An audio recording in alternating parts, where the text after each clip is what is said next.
భక్తులు ఇక్కడ బాగా గమనించాలి. భక్తులు స్వామివారి యొక్క కథ ప్రారంభమవుతున్నది. వర్తమాన కంటే కథ చాలా గొప్పది, కథ కంటే ప్రసాదం గొప్పది. కాబట్టి మీరు కథను జాగ్రత్తగా వింటే మనకి మీ కథ ఈ వ్రతం చేసుకున్న ఫలితం యావత్తు కూడా మీకు దక్కుతుంది. ఈ మనకున్నటువంటి సమయాన్ని అనుసరించి స్వామివారి 5 కథలు కూడా చెబుతున్నారు.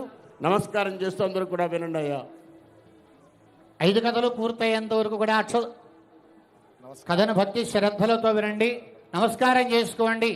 5 కథలు పూర్తయ్యేదాకా మనస్సులో భగవంతునే ధ్యానం చేస్తూ 5 కథలు భక్తితో వినండి. అసలు ఈ సత్యనారాయణ స్వామి వారి వ్రతాన్ని ఎవరు ఉపదేశించారు, అసలు ఈ వ్రతాన్ని మొట్టమొదటిసారిగా ఎవరు ఆచరించారు, ఈ వ్రతం ఆచరిస్తాను అని చెప్పి ఆచరించకపోవడం వచ్చినటువంటి కష్టాలు, ప్రసాదం తినకపోవడం అటువంటి నష్టాలు అన్నీ కూడా 5 కథలోనూ ఉంటాయి. 5 కథలు కూడా భక్తి శ్రద్ధలతో వినండి. ఓం శుభమస్తు విక్రమస్తు అస్మద్గురు శరణారవిందాభ్యాం నమో నమః. జ్ఞానానందమయం దేవం నిర్మల స్ఫటికాకృతం ఆధారం సర్వవిద్యానాం హయగ్రీవముపాస్మహే.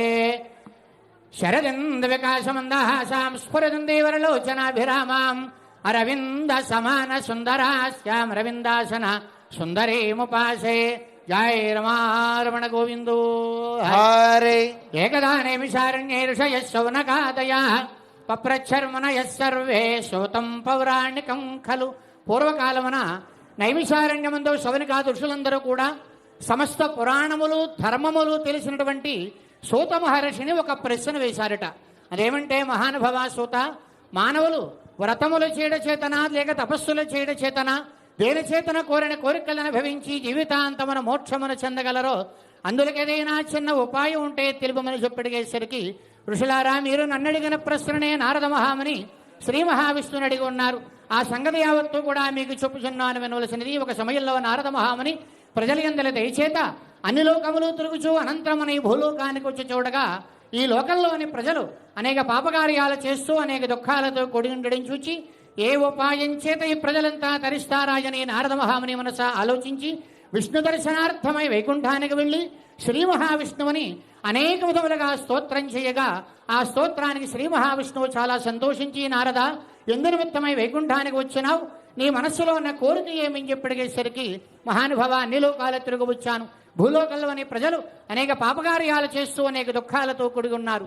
ఆ ప్రజలంతా తరించడానికి ఏదైనా ఉపాయం ఉంటే తెలుపమని చెప్పడిగేసరికి, నారద, స్వర్గమత్యాద లోకములలో దుర్లభమైనటువంటిది పుణ్యప్రదమైనటువంటిది సత్యదేవుని యొక్క వ్రతం ఒకటున్నది.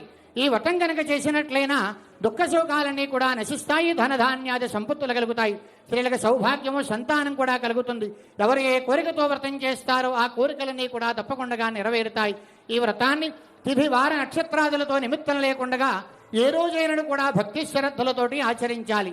వ్రతానంతరమందు బాగుగా పడినటువంటి అరటిపళ్ళు, గోధుమలుక, పాలు, పంచదార, సుగంధ ద్రవ్యములతో ప్రసాదమును తయారు చేసి ఆ దేవునికి నివేదన చేసి బ్రాహ్మణులకు బంధువులకు భోజనాలు పెట్టి దక్షిణ తాంబూలములిచ్చి గౌరవించి తరువాత మాటిమాటికి ఆ సత్యదేవునే కొనియాడుచూ వారి వారి ఇండ్లను కూర్చి వెళ్ళవలను.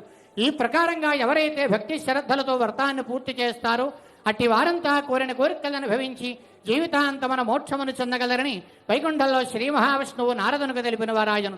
ప్రథమోధ్యాయ గోవిందా.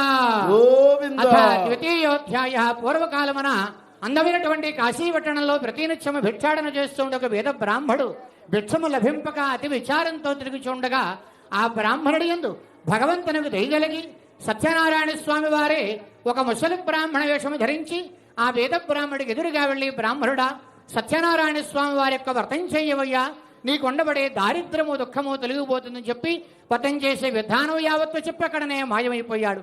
తర్వాత ఈ వేద బ్రాహ్మడు చాలా సంతోషించి ఆ వ్రతాన్ని రేపు చేస్తానని తన ఇంటికి వెళ్ళి రాత్రి తెల్లవారులో నిద్రనమాని భగవన్నామస్మరణ చేస్తూ ఉదయాన్నే లేచి నిత్యకృత్యములని కూడా నెరవేర్చుకుని భిక్షపాత్రను చేతబెట్టి, సత్యదేవా, ఈ రోజు భిక్షమిత్తగా ఎంత ధనమైతే సంప్రాప్తమవుతుందో ఆ ధనం చేతని యొక్క వ్రతం చేస్తానని భగవంతుని గురించి ప్రార్థన చేసి భిక్షణమిత్తమే కాశీపట్టణానికి వెళ్ళగా, భగవంతుని యొక్క దయచేత బ్రాహ్మడికి ఏ ఇంటి వెళ్ళినప్పటికీ కూడా లేదనకుండగా విశేషంగా భిక్ష ఇచ్చారు.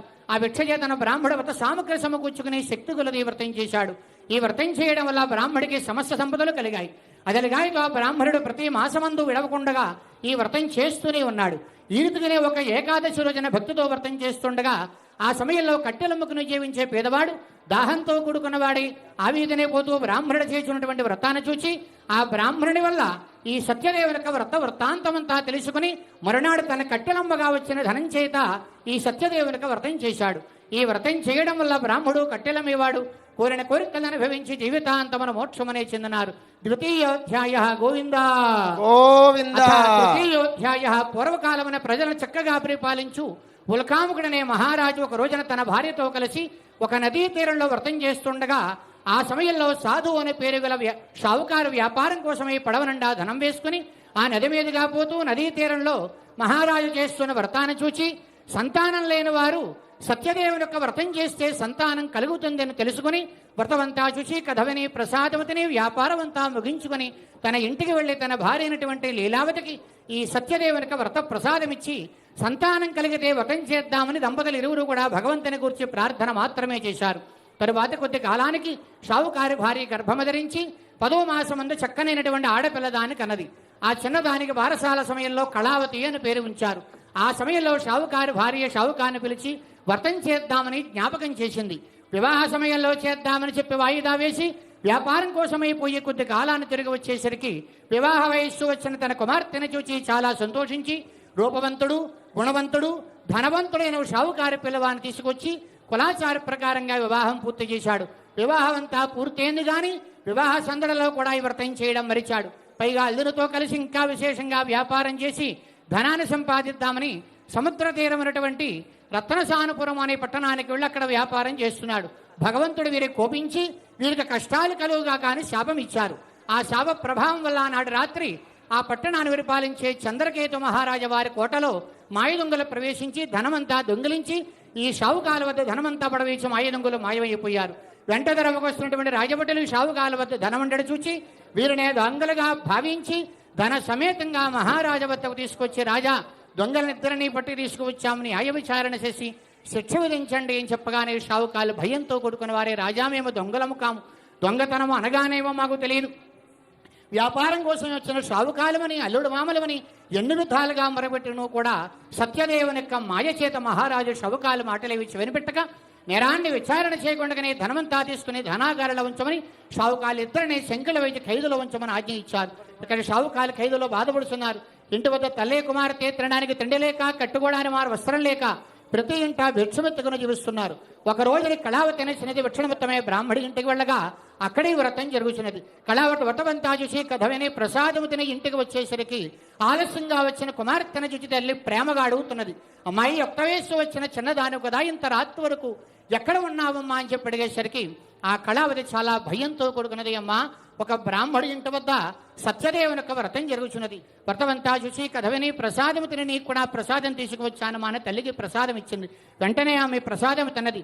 ప్రసాదమహిమ చేత ఆమెకు పూర్వవృత్తాంతమంతా జ్ఞాపకానికి వచ్చి తన కుమార్తెను చూచి అమ్మాయి మనం కూడా వ్రతం చేద్దామనుకున్నాం, ఎంతపర్యంత మా వ్రతం చేయలేదు, ఆ భగవంతునే మరిచాము కాబట్టి ఇట్టి కష్టములు సంభవించాయని అప్పుడు భగవంతుని జ్ఞాపకాన్ని తెచ్చుకుని మరునాడు శక్తి కొలది వ్రతం చేసి సత్యదేవా నా భర్త యొక్క అల్లుని యొక్క తప్పులు క్షమించి వారిని క్షేమంగా ఇల్లు చేరొచ్చమని అనేక విధములుగా ప్రార్థింపగా భగవంతునికి దయగలిగి చంద్రకేతు మహారాజా వారి కలలో కనిపించి రాజాన్ని ఖైదులో ఉన్న షావుకాలిద్దరు దొంగలకారయ్యా నా భక్తులు నా శాపవశాత్తుని ఖైదులో బాధపడుచున్నారు కాబట్టి ఉదయాన్నే లేచి వారి శంకలు విడిపించి వారిని విడిపింపము, అలాగో నీవు చేయబోయినట్లయినా నీ ధన సమేతంగా నిన్ను నశింపజేస్తాను సుమా చెప్పగానే మహారాజు భయంతో కూడుకున్నవాడే ఉదయాన్నే లేచి సభ ఏర్పాటు చేసి కలలో జరిగిన వృత్తాంతమంతా మంత్రులు చెప్పి షావుకారు సభామండపానికి రావించి షావుకారులారా ఇదంతా మీకు దైవాత్మ కలిగిన దుఃఖము కాని వేరు కాదని ఓదార్చి తలంట నీళ్లు పోయించి కొత్త బట్టలు ఇచ్చి వారి వద్ద తీసుకున్న ధనము కన్నా విశేషంగా ధనాన్ని వారికిచ్చి వారి దేశాన్ని వెళ్ళమని ఆజ్ఞ చెప్పమించినారు.